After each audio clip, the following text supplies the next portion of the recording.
Good afternoon. You know what time it is. It's coffee time. That's right, with Michael Sanchez. How's everyone doing today on this beautiful Tuesday afternoon? It's 5:01 p.m. over here on my side. Today's guest, John Michell, calling all the way. We will be calling all the way from Australia. I think it's going to be like 8 o'clock in the morning or something like that over there on his side. So let's hope we can get him in so we can talk about his work. The book titled Spring Days in Winter. Spring Days in Winter. It sounds like an interesting title. I know I've had him here before. I think it's been over a year ago. So I don't know if it was here or it was on Blog Talk Radio when I had him. And it was definitely an interesting conversation. Uh, we talked about his earlier novel. It's pretty cool.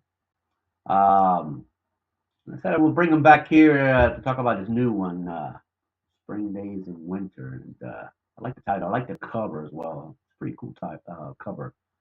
And I know he's been in and out, traveling quite a bit. Does a lot of traveling over there in his neck of the woods. Must be an interesting life, that's for sure. He's written several novels, and so he likes what he does. Travels around, talk about his, shows his work out there, talks about his work. Very interesting. Very interesting author. John Michelle. I hope I'm saying that right. Michell.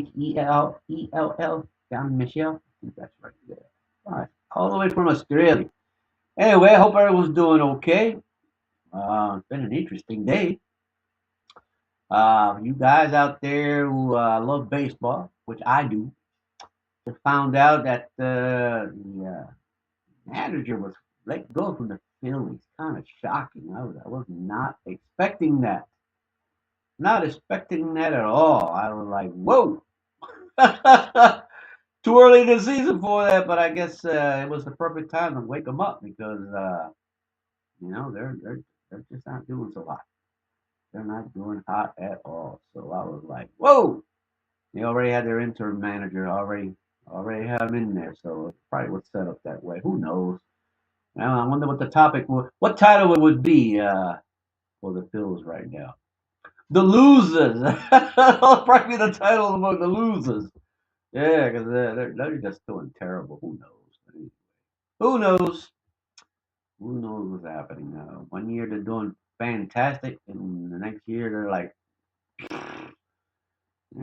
geez, what are you gonna do, right? What are you gonna do?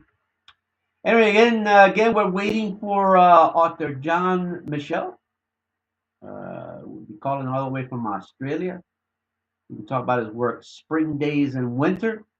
Um, I know he's excited. I know he was excited. Kept in touch with me about getting in the show. Let's see. Let's see if maybe he left me a message. Let's see.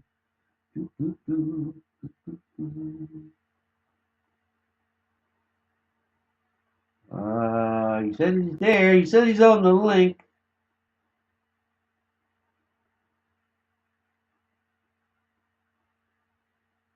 Let's see. He said he's on the link.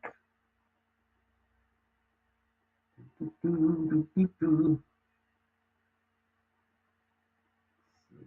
on the link. Sometimes authors they have a hard time understanding the email that gets sent to them, the invitation email. Um, Sometimes I just don't see where it says join as guest on the email. Hopefully he sees that. We can get him in here. Trying, that's for sure. Let's see what he does over there on his side. Let's see. John, get in here, John. Get in here. Let's see if I can maybe find him on my side.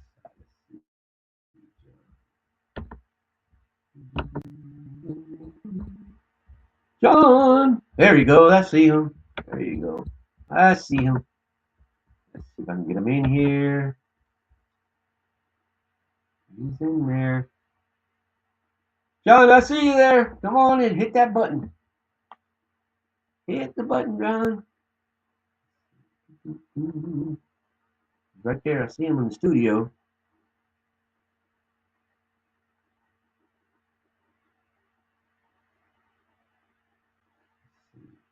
John, come on in. Come on, John. I see him right there. He's like right there. Send you the invite. You see it. You see it, John. Wonder if he sees that on his side. See, I can't see what's happening on their side, so it's difficult to figure out what's happening over there on this side.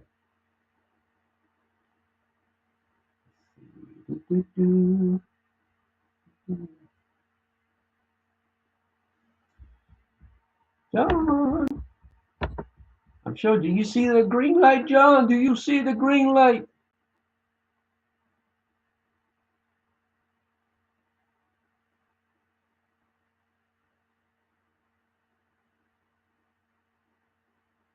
Let's see. John,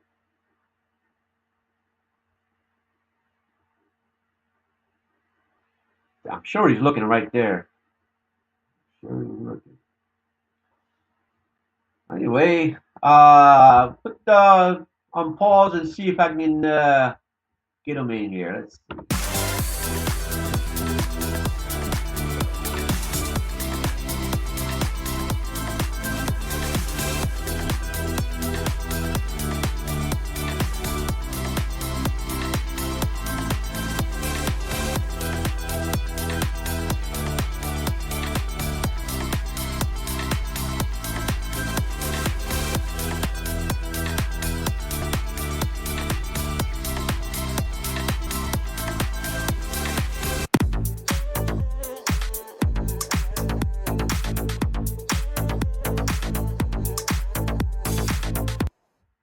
All right, I'm back in here. Again, we're still trying to get John in here. He is trying. I do see him in the studio. It's one of the listeners, but for some reason, he's having a hard time getting in.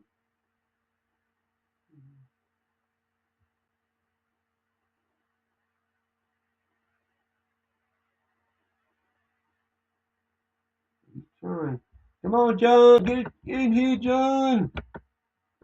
I wish I could help him out from my side. Like I said, all I can do is send them the invite, and it's up to them to hit the button, whatever that is, whatever that button is over there on their side. Like I said, I don't see it. I'd like to get him here so we can talk about his work. Again, his book titled "Spring Days in Winter." Spring Days in Winter. There's more to it than just that. He's trying. Let's see. He's texting me here. Let's see. Let's see what's going on.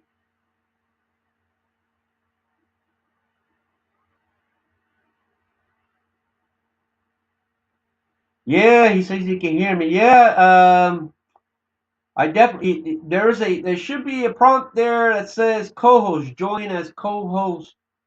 See if you see that there. It's got to be there. I've been sending you an invite.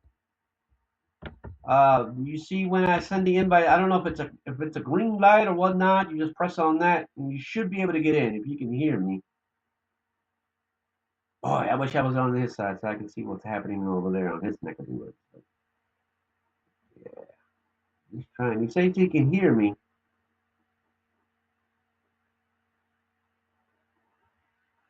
I'm sure he's looking for it. It's right there, John. It should be something there that says join as co-host. Should be. I don't know if it's on top of the page there that you're looking at. I'm not sure. It's hard. I can't tell from my side.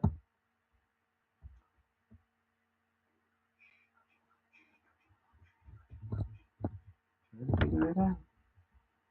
I can begin. Sure, you eventually figure it out. There again, saying that, oh, yesterday I finally sent out, I had finished my, my manuscript. It's been over 2.5 years in the making. Finally got it done. I was like, wow, what a relief. I mean, it was like all this weight off my shoulders. Finally had it edited, and now I sent it out. A nice video that I made, so people could check it out. What to expect? A nice blurb that I did there. Nice video showing the what the cover's going to look like once it's finally published, and I think it's going to be neat. I'm really excited, and people who've read the series, the Vine Street series, will understand what I'm talking about. It's a pretty cool series. They got Vine Street, and then Vine Street, what lies on the rooftops. Especially that second one was pretty awesome. Uh, so paperback and also on audio, which was narrated by Stephen P. Ham. He did a fantastic job. Yes, he did. So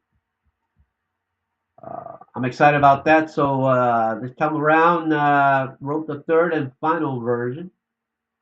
It's called Vine Street, the Return of the Groundskeeper. And, it's pretty much an interesting story. Uh, it's a young adult, it's about young adult, almost like a Stand By Me almost type story, but much different. Um, so it's gonna be it's an interesting story, and I'm excited. I can't wait till I have it in the published version, paperback, whatnot, and I'm excited. I can't wait. Anyway, I send it out on all the websites, especially the ones that I joined on Twitter, LinkedIn, Facebook, you name it. So I'm excited. Some of the folks again that are familiar with the books and the stories are very excited and they can't wait. They can't wait. Had a couple of beta readers reading it. One of them really gave me high scores on that. That really was exciting just to hear this author, great author, who's I've been following her work, and she follows me. And as a matter of fact, she's one of my guests, one of the panels, and come here and very insightful, knows her stuff. So to hear from her was exciting, very exciting. John, I sent you again. I sent you another invite there. Just look for that button. It's got to be there. The button that says co-host. Join as co-host. I hope you're using your phone because if you're using the laptop or computer, it's going to give you a very difficult time. So try to use your phone if you can. That is the best way to go. But if you're using a laptop or computer, it's really going to give you a hard time. So try it. Try the phone if you're not using it. Try that.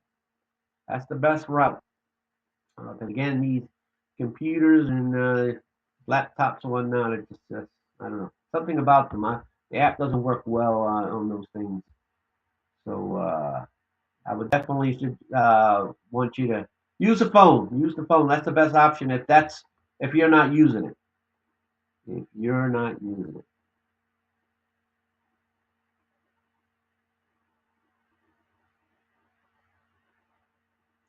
It says no live chat on this show.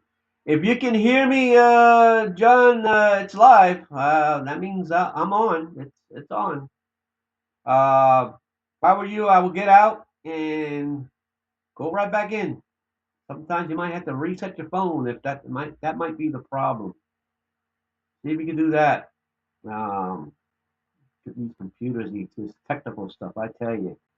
Try to get out again and go back in and see what happens. Sometimes you might have to reset your phone. You might have to power it off and turn it back on.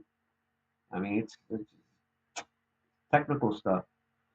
Technical. And again, he's trying. Author calling all the way from Australia, and wow, I mean, early in the morning hours for him to over there. I think it's like 8 o'clock in the morning or something like that. 8 o'clock, 7 o'clock. I don't know, but it's very early in the morning over there in Australia. compared to the time here. It's about 5:16 here. So yeah, early in the morning. I drink up that coffee, John, and get you going. He's trying. He's trying. My good friend there is trying. He says he hears me. Anyway, again, yeah, I'm very excited. Hope you folks out there are have seen the new video that I did showcasing the new cover. It's a nice cover, real nice cover, and nice video, and the blurb is pretty cool. It's pretty cool. It's definitely it'll get your attention once you read it. So, and as a matter of fact, when you look at the whole at the cover that I'll be using once the finished product is done, it's gonna be really nice, and I'm excited. I can't wait for the last and final um, story of little Mickey, little Mickey and his bad dreams. You know what I mean? Those bad dreams, those nightmares. Are they really finally over? Who knows? Who knows? But I know that this series is done. So it's the third and final. And again, I say it's over, but is it really over? Who knows? Little Mickey's young still. He has to grow. He still has to grow up. So who knows? Maybe I'll decide to write more about Little Mickey. Other adventures and whatnot. Who knows? Who knows? Again, guys, I'm sorry for the wait. My friend there, my good friend there, calling over from Australia, John Michell's I guess he's having technical issues. Trying to get in, won't let him in. Not the first time, it's happened to other authors too. So who knows? And he's the author of Spring Days in Winter. Spring Days in Winter. But of course, there's more to the book than what the title says. So more to it than that. Very interesting. Very interesting story. And I really want him to get in here so he can talk about it. Really want him to get in. Who knows what's going on? John! John! John. He says he's trying. Ah,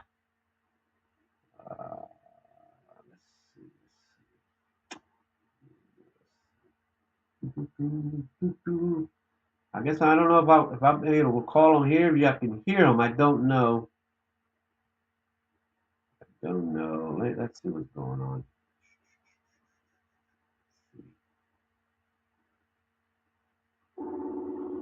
Let's see. Maybe we can hear him this way because I don't know what other way to go. Let's see.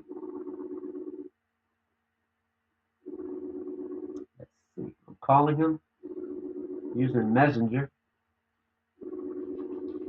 Let's see if he'll pick up. Let's see. Darling.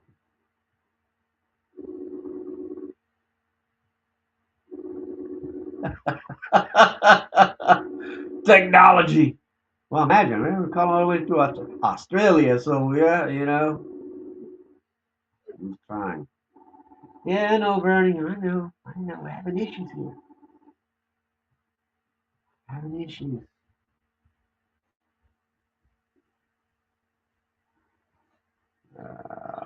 Let's see, my friend. Let's see. Hey, see if you see that prompt there. It says guest, join as guest. That's the only thing I can tell you is just press that button, join as guest or co-host, and you should be able to get in.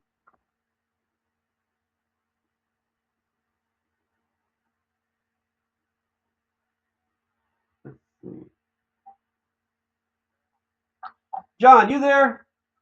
John, you there? You there?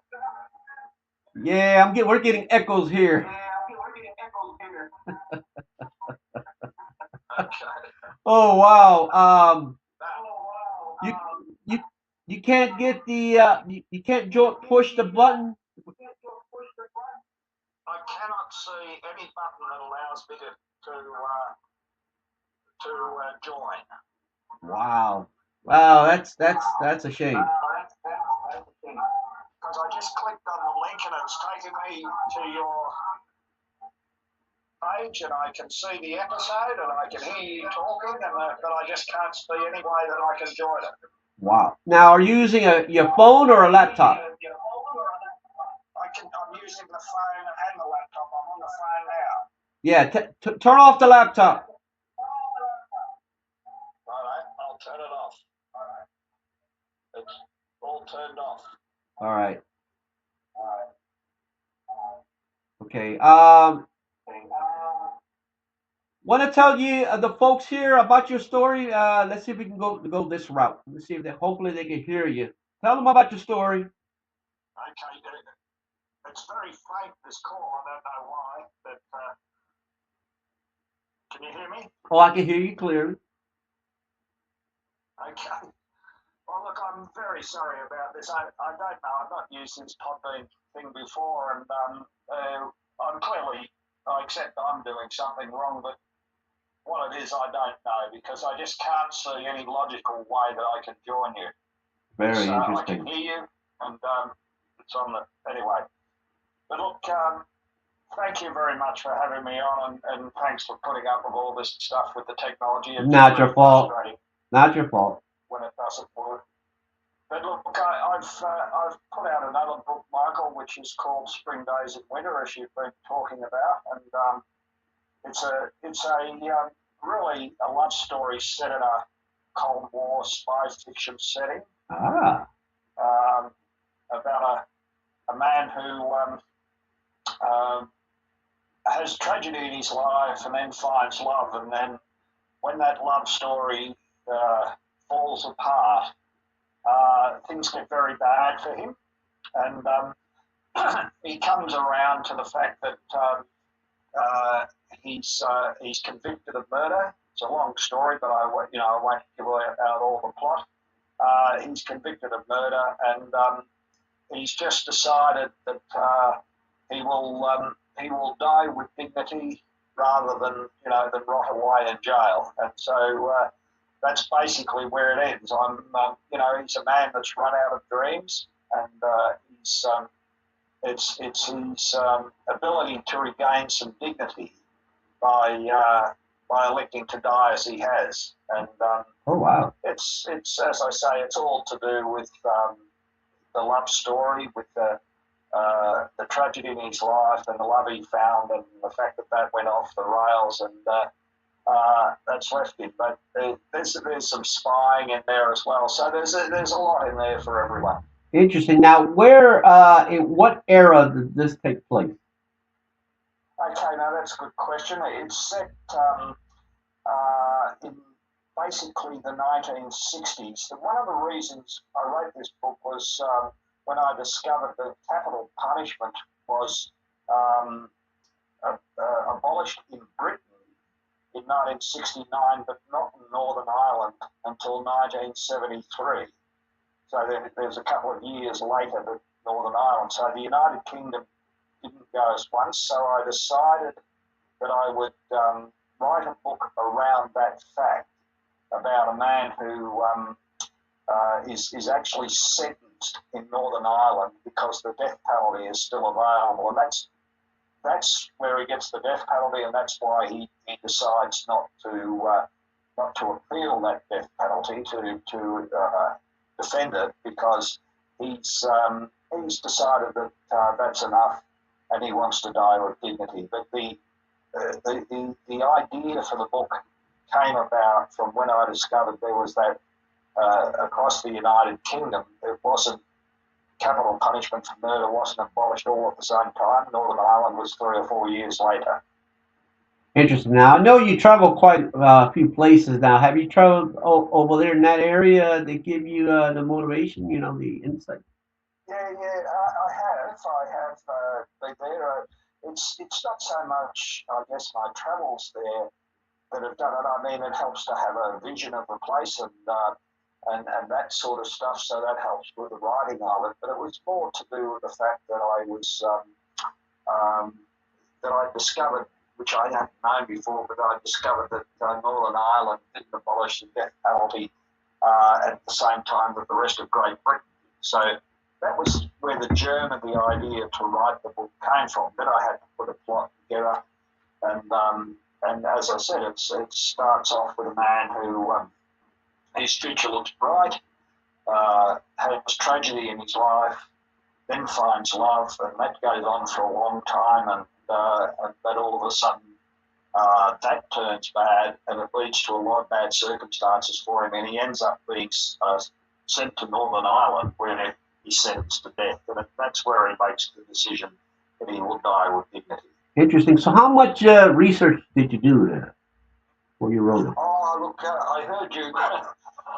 Excuse me. While you were waiting for me to try and get on the line, I heard you saying that your own writing had been 2.5 years or something for a manuscript that you've just finished yourself. Yeah. And I'd say I was around about the same time. I've published 5 books now, and I've put one out for the last decade. I've put one out about every 2 years. So I'd say the writing of this took me 2 years. Yes, there is a lot of research that goes into it, and I mean, research is a lot easier these days. There was a time you used to have to go to the venue and see for yourself and all that sort of stuff. But with the internet these days, you can actually go there without travelling, which is handy. But a lot of it is based. You're correct when you say that over the years I've travelled to a lot of places, and a lot of it is to do with memories that I have of places that I've visited. So it's a bit of a combination of both. But for refreshing your memory, there's or looking at some places that it's quite easy to do it on the internet. I'm sure most people do it like that these days. Gotcha. So, how much of you is in this story, if any? That's a very shrewd question. That's a shrewd question. Look, the fact of the matter is, Michael, I'm not a young man anymore, sadly, but and I've done a lot of things in my life, mostly good, I have to say. But when I come to this dying with dignity bit, there is a little bit of me in there. It's a work of fiction, so a lot of it is my imagination. Right. But the dying with dignity bit is like I'm not seriously ill or anything, so I'm not going to fall over the next week. But eventually the time will come, and I know that. And and you get to a point when you get to a certain age, I think it becomes more realistic or more obvious to you that this is going to happen. Because when you're younger, you know one day that you will die. Yeah. And it seems so far away that you think it will never happen. But unfortunately, I'm at a stage now where I realise that in the next decade or something like that, then that's probably it for me. And I like the idea of this dying with dignity. I might add that it's not a morbid book in so much. There's a bit of sentimentality in there, I suppose, but it's not a morbid book.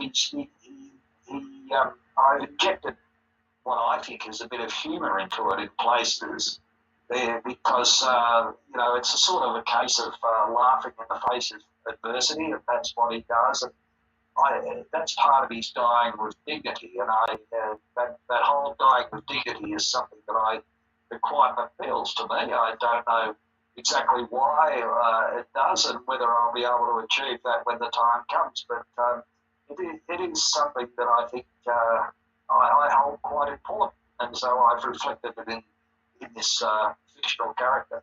Interesting. Now, how many pages we're talking about? How many pages? Yes, sir. Come out? Yeah. It shrinks down a bit when they put it in the book. I'm just looking at it now to see what the last page is. 265, Michael. That's not bad. Yeah, that's not bad. What are we talking about? 60,000, 65,000? No, it was 88,000 words. 88,000. Oh, okay. So that's a pretty good novel. Yeah, 31 chapters, yeah. And like I said, in the draft, it was well over 300 pages, but it's a bit of a combination between saving costs in publishing and all that sort of thing, but they shrink it down a bit when they put it into the book. Gotcha. So, now, did you do an outline? So that's, what's that? Did you do an outline?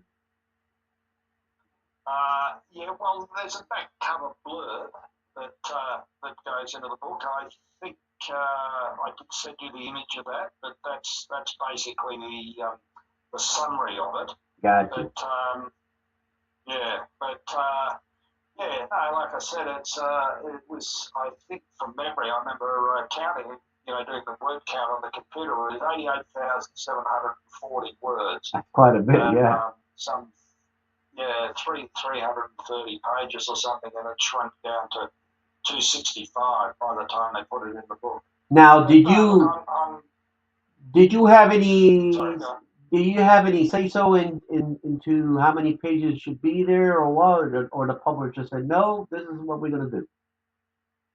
Well, we talked about it, and of course, cost comes into it.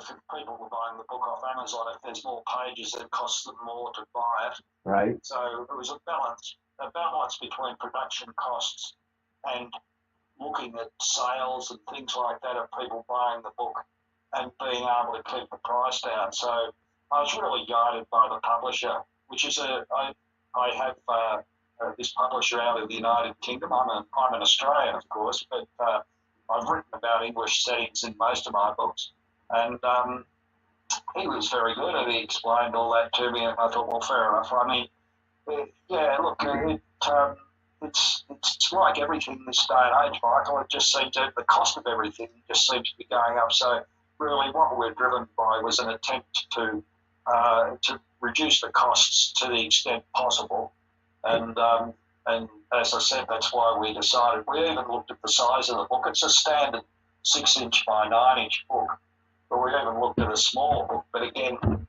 that would produce more pages, and with it would lead to increased costs. So we just decided to keep the costs down to the extent we could. Gotcha. Now, is it a soft cover, paperback? It's a paperback, and it's got a gloss cover, and it's one of the best decisions I've made. It was my decision to do the gloss cover, not the matte cover, because the photograph is, which you would have seen it. I sent it to you, is of this panorama. Yes, nice. I like it. It's supposed to be symbolic. There's sun and nice fields and that in the foreground, and then a big storm in the background. And this is symbolic of what I call these good days are spring and these bad days are winter, and the storm coming in the background are the bad days rolling in. That's the general idea, the symbolism of the cover.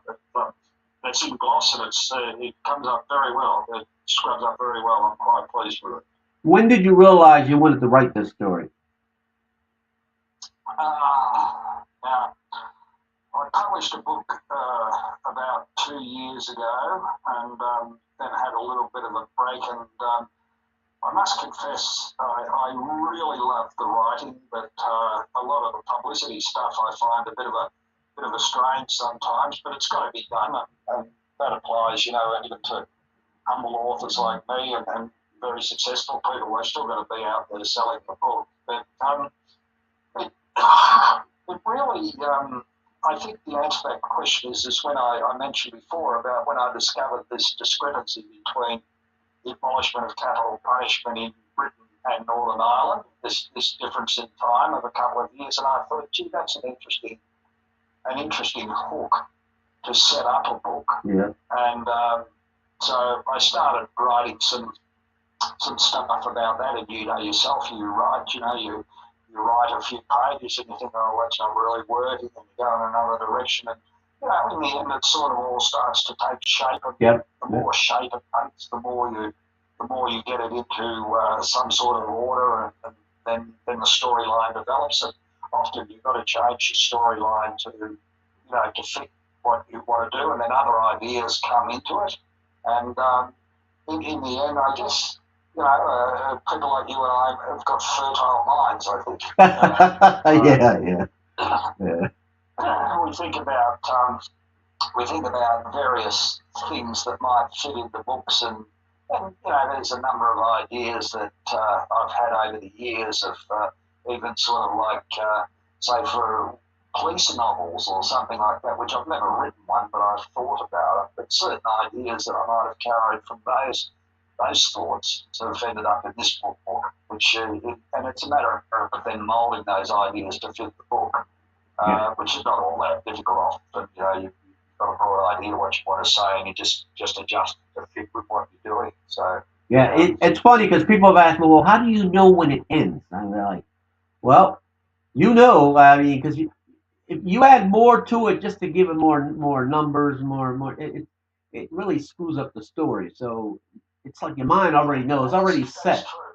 Yeah, That's true. That is absolutely true. Now I wanted to trace this bloke's journey. It's written in the first person, which right. is often a little bit difficult. But I thought through a story of this type, it made it more personal. Like it is at the end of the day, a man's life, and he's at the end of his life, and so he's got to. It's got to be told. You can't tell it from a distance. You've got to be the person telling the story. So, and that always has its challenges when you're writing in first person, because then you don't have this omnipresent knowledge, or omnipotence, as they call it. Where you know what people are thinking. So you've got to explain why you think certain people are acting this way, and all this sort of stuff. So but it was terrific to write it. I really did enjoy it, and once you get over that hump of the draft and you know where you're going, it's really quite a pleasurable experience. I suppose I probably spent about the last 9 months or so doing edits to the book, and even when I sent the manuscript to the publisher, I was still driving them mad by asking for a word to be changed here and there. I think that's pretty standard for writers. Gosh. I don't know if I've asked you this before, but what would you say is your most interesting writing work? QUIRK. My most interesting writing work. Yep. Okay, look, what I tend to do is write conversationally. Different people write different ways, but I think my best writing is in the first person, because, and others have said this, so I'm using their words, but I have this conversational style, and it's quite whether that's a quirk, I don't know whether you'd call it a quirk, but I have a conversational style where I think I write in a relaxed and, dare I say, it's sort of Australian way, laid back Australian way, and I think that is attractive to readers. So Gotcha. call that a quirk or a style or whatever you like, but I guess that's my quirk, and sometimes you've got to be careful not to use too many words, and not get too sort of flippant in the writing. So different times you've got to look for sentences that need to be fixed up. But I think that's my quirk would be that I write best when I write in first person, because I can write conversationally. And I write this book. I'm speaking to the reader. I say in it in various places. I actually address the reader and say, you'll understand what I'm trying to say here, or words to that effect anyway. That's cool. And I think that engages the reader. It's like all books, Michael, that some people will respond to it, others won't. I hope more respond than don't. But I think that's the writing quirk that suits me best. And I think this book, like I say, it's my fifth, and I'm sure you'd agree with this. You get better as you go along. You realise what works and what doesn't work, and I'm very happy with it. I'm not sure that my explanation I've given to you is really doing justice to the book, but it's a very powerful book, and it's got a lot of, what would I say, a lot of sort of human emotion in it. In fact, real things that affect people in life. It is fiction, I acknowledge that, but I still draw on a lot of issues that affect people in their lives, career and loves and likes of people, dislikes of people, and all this sort of thing. So I am very, very pleased with it. Um, where I go from here, I don't know whether I write another one or not, because by writing it the way I have, there's sort of almost a final conclusion to it. So whether I continue or not, I don't know. But I'll think about that in due course. I'm sure. I'm sorry.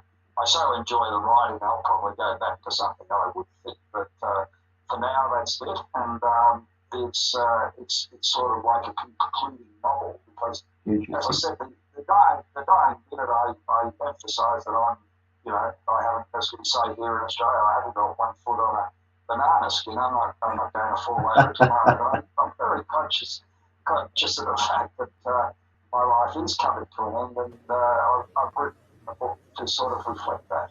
Interesting. You know what? It is funny because I've been thinking about the same thing the last several weeks. And this will be my fifth book, and I don't know if this will be the last one. I mean,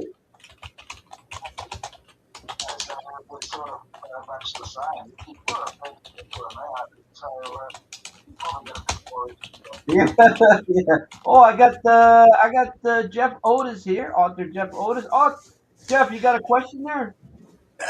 No, I just, well, my question is why can't I subtract two numbers? Because I used your invitation time in military time and thought it was going to be 5 o'clock my time, not 3 o'clock. But Yeah. anyway, better late than never. Oh, apparently Jeff been having issues as well. Okay, hold on. Let's see. He doesn't have a question. He's just been having issues trying to get in. So anyway, Right, yeah. yeah, okay. So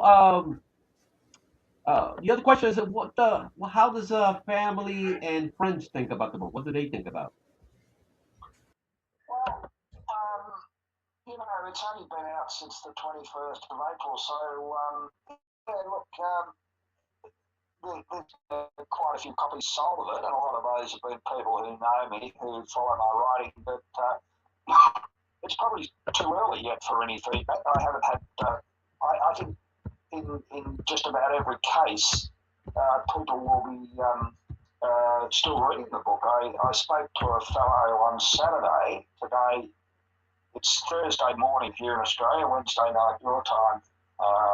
There in, are you in South Carolina or North Yeah, Carolina? South Carolina. Yeah. South Carolina, yeah. So it's still Wednesday night where you are. But I spoke to a fellow I went through law school with on Saturday, and he bought a copy of the book. He told me he bought a copy of the book, but he hadn't yet started reading it. So I think he's a good example. He's symptomatic of people starting to hold the book and starting to read it. So I haven't had much in the way of feedback from it yet. I expect it'll be pretty much like other books that you'll get feedback that's good, you'll get feedback that is not so good because it's just a fact of life that I doubt anyone's ever, even the greatest writer of all time, has written a book that will appeal to every person. So, but I'm hopeful of getting a strong response to it because, like I said, I am my own hardest critic. Yet I would say this is quite easily my best book, I think, Got you. and that's being as objective as I can. Got you. Jeff, can you hear me, Jeff? Yeah. Yeah, I can hear you. Do you Can have you hear a? Yeah, me? yeah, I can hear you. I don't know if my guest can. Again, we're using the phone, so I don't know if he can hear Okay. you. You have a question for him? Well, I heard you say, John, that you're your own worst critic, and I think that's very healthy. I try to be my worst critic. Of course, if you're your worst critic, then you beat everybody else to the punch.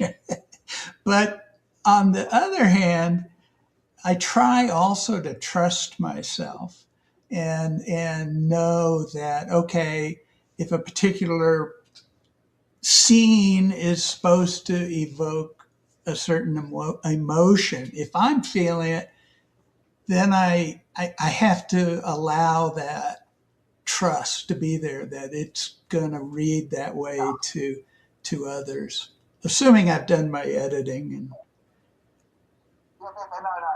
That's totally correct. You've got to back yourself at times. I couldn't agree more, Jeff. And I think I think the other thing too is that when you write, you have a feeling when the words are right. Somehow or other, they come back off the page to you, and tell you that this is the right words to you. You know, your writing style. So Yeah. you've definitely got to back yourself. I mean, at the same time, you listen to others, try to keep your mind open. But I think when it comes down to the final crunch, that you've got to back yourself, and and that's all you can do. And I think that's the right approach. Nice, Yeah. nice. So what do you think was the most surprising thing you learned when you were creating this book or any of your books? What's the most surprising thing? I think, well, surprises, I don't know, but sometimes you get into areas where you get a real run along and it's really working for you. And other times you get into areas that you don't. And I think there can be a tendency at times to plod along in stuff that's not working. And I think really the thing that is surprising, I suppose I'd say to me, is that sometimes when I've written something and I know it's not quite right, that I am a bit reluctant to change it because I feel, I sort of say to myself, oh yeah, no, that'll be right. But I think you've got to be strong with yourself. You've got to say, look, this is just not working, or what you say later in the book isn't really consistent with what you said earlier in the book. Right. And I have a saying, Michael, that no words are sacrosanct. Right. You might write in some stage of the book a fabulous paragraph you really like, and it's a gripping, absorbing paragraph. But if it doesn't fit with the rest of the book, you've got to be ruthless and be prepared to take it out. Interesting. And, so I guess the surprising thing I'd have to say is that the times that you've got to discipline yourself, and just make sure that you're doing the right thing and not be prepared to settle for something that you think may work, but go back and be 100% sure that it does work. And it's perhaps you're talking of surprises. Perhaps the surprising thing is how rewarding that is when you do it. Yeah. I don't know about you. Yeah. I often have to speak to myself almost to say, well, what are you doing this for? Stop writing it and go back and fix it up. Yeah. That is interesting. Jeff, you hear John talk about change, changing. So, what do Who, you think about that? I'm trying to remember who it is that said you've got to kill off your darlings. Was that Hemingway or who was it? Yes. But sometimes, Yeah, that's right.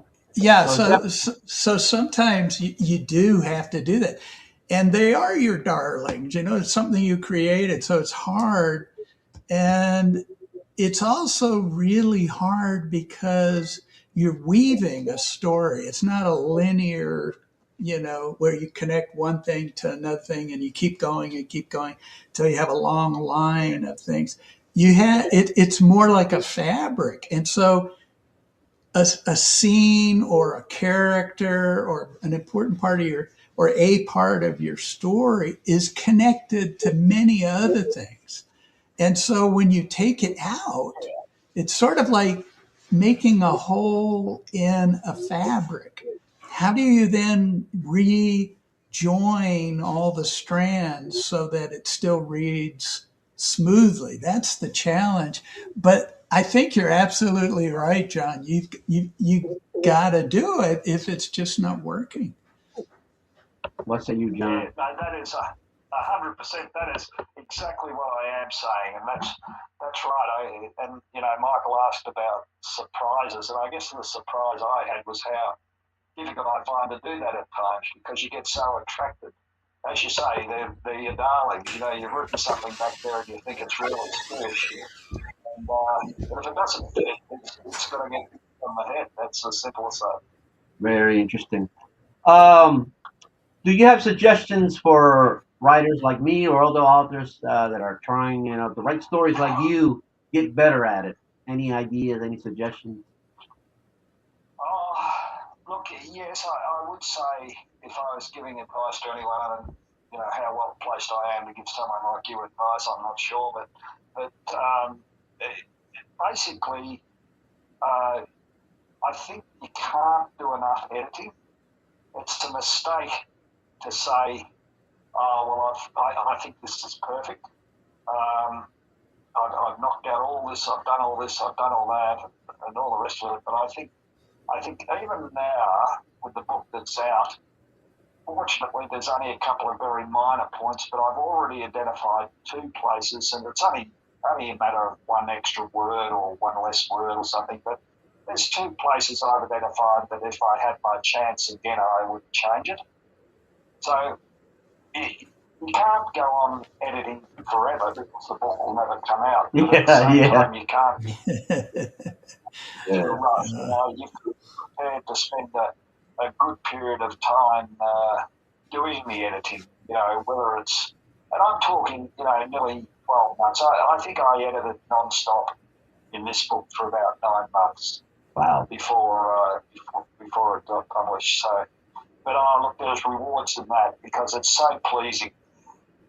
It's so pleasing when it comes out and you open it up at just a random page and you look at it and you think back, yes, I remember how I agonised over this and all the rest of it, but then you realise that it's really reading well. Gotcha. And that's a great reward for having done the work. So, Michael, for any writer, I would simply say you've just got to edit. You've just got to edit. For very successful writers, they have a lot of people doing editing for them. And I'm not sure at the end of the day how helpful that is to them. I mean, by that stage, they're selling books just on their name, not so much on the content. But I think when you're doing the editing yourself, you get a very authentic version of yourself. But if someone else is doing the editing, I think that could show up in a book. So I'll give an example here, which John le Carre, who I think is perhaps the greatest writer of all time, particularly given the Cold War spy fiction stuff I write. But when he died writing his last book, his son finished it. And it really struck me how different the front part of the book and the back part of the book were with different writing styles. I'm not saying the writing was bad or the story lacked consistency or anything like that. It's just that the writing style subtly changed. And I think that's the sort of thing that can happen when other people get their fingers too much into your book. Yeah, yeah, Sure, yep. listen to suggestions. Should be silly not to, because other people can have suggestions. Right. And sometimes there's got to be factual corrections if there's things wrong that other people can rectify. Well, of course, they should be rectified. But basically, I think it's doing this editing and putting your own stamp on it, and then your work stands authentically as you. And I think if there's anything can be said for people like me who, not starting out but still standing on my own feet without a great institutional, big publishing company behind me or anything like that with all its resources, then I think the thing I would say is that the book is authentically me, and I think that works. There you go. So, John, if folks wanted to find you, where can they find you, John? Well, the publishers put it out. It's available. It can be ordered through any number of bookstores in the US. I know, to pick one just off the top of my head, Barnes and Noble is one that's running it. But I have to say honestly that Amazon's as easy as anything. They'll find it there in Kindle and paperback on Amazon, spring days and winter. So if people want to go into a bookstore and order it through a bookstore, they can do that. But basically, it's online, and people can just search for it or go to Amazon and search for it, and they'll find it there. Nice. Do you have a website for our audience? No, look, I did once have a website, but I never really used it. And so no, I know that I'm more on Facebook and Instagram. That's where Gotcha. you'll find me. So they can find you on Facebook and Instagram. The handles, is it your name? Yeah, it's Instagram is John underscore Michell 88. That's John underscore 88. John underscore Michell 88. I'm sorry. And on Facebook, they can just search for me as John Michell. And I think I'm the only one there. So, and they'll see all my posts about the book anyway. They'll know when they've got the right account. Nice, nice. Well, John, guess what? You owe me another interview.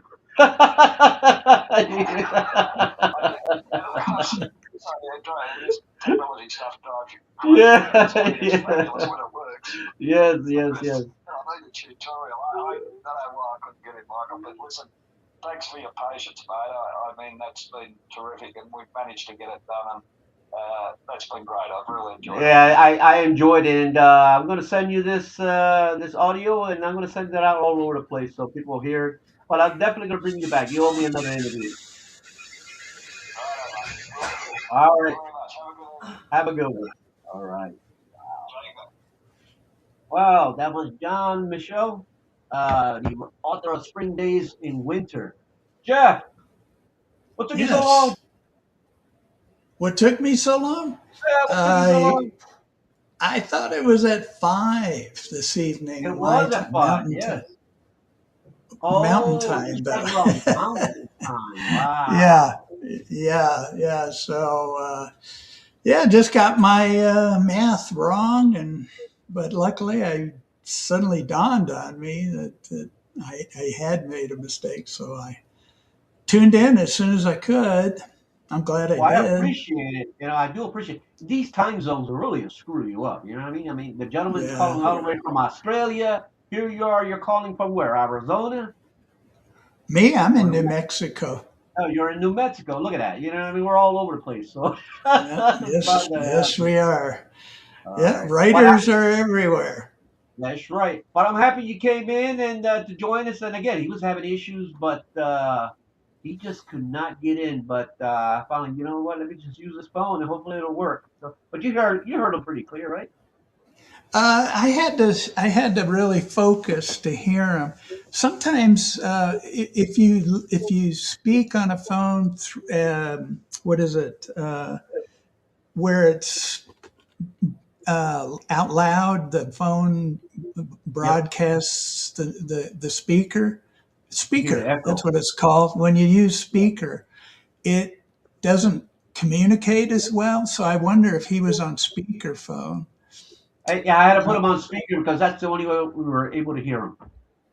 Yeah. Oh, you mean without Yeah. speakerphone, you couldn't hear him at all? You can barely hear him. Yes. Yeah, you can barely hear him because I had to Oh, use oh, talk to him through Messenger. So yeah, imagine that. Yes. oh, okay. Yeah, Anyway, well, it was great that you joined, and I guess until next time, bring you back, and this time you get the times right, right? yeah, I'll try. I owe it to you to get the times right. I, He's I and always I, saying, you now, you know he's going to do that. I saw the title of the podcast, Spring Days in Winter, and I thought that was the topic of conversation, not the name of a book. But we're going to talk Yeah. about spring days in winter. And I was trying to think, what was that? Is that some sort of metaphor having to do with Yeah, writing? yeah. And I was really, It's a pretty cool title, and the cover looks pretty neat. But anyway, we got to yeah. get out of here, and until next time, Jeff, All right. Thank you, Michael. you have a great one. You too. Bye bye. All right. So it was a great show, and again, John Michelle, the author of Spring Days and Winter. Having a difficult time getting in, but he got in, and that's all that matters. And I'll bring him back to listen more to him. He's pretty cool. Calling all the way from Australia. Anyway, it's been a great show, and again, I'm sorry, folks out there, about the technical issues, but we still got him in, and I had a great time. Anyway, you know what I say? Don't forget your coffee. Have an awesome, awesome rest of the day.